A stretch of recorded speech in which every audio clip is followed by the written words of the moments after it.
So the big picture for this lesson is solving right triangles. That means finding unknown side lengths and unknown angle measures. So a quick note about triangles, you can determine any height of a triangle using the sine ratio. So basically, the height of any triangle is the side length b times the sine of angle c. That will give you this h. Or you could use this other triangle over here. You could do the sine of angle b equals the height divided by c, because c would be the hypotenuse of this triangle. So the height would be c times the sine of angle b. A couple different options. Okay, so solving a right triangle means that you're finding side lengths and angle measures that aren't provided. So in this case, you have two side lengths, 8 and 13 inches.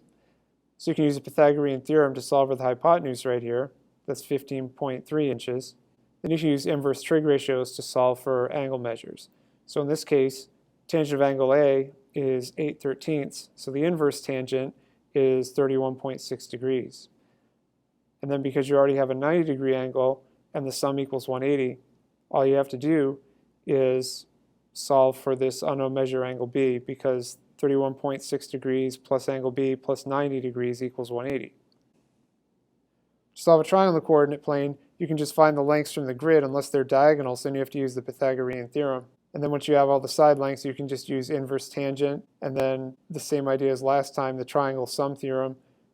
Since all the angles add to 180, you have a 90, and then you have a 23.2 after you solve for that one, so the other angle has to be 66.8 to make 180 degrees total. So in this case, you're not given a right triangle, so you have to figure out that it is one. So the first step is using the slopes of segment AC and segment BC to find that you have a perpendicular here. And then once you do that, you have to use the Pythagorean theorem to solve for each length, and then you use inverse tangent from there to get the angles. So when a right triangle is not oriented with a right angle on the x and y grid, you have a little more work to do there. So that's what you're going to be doing in this lesson. You're going to be solving right triangles, and that's the big picture.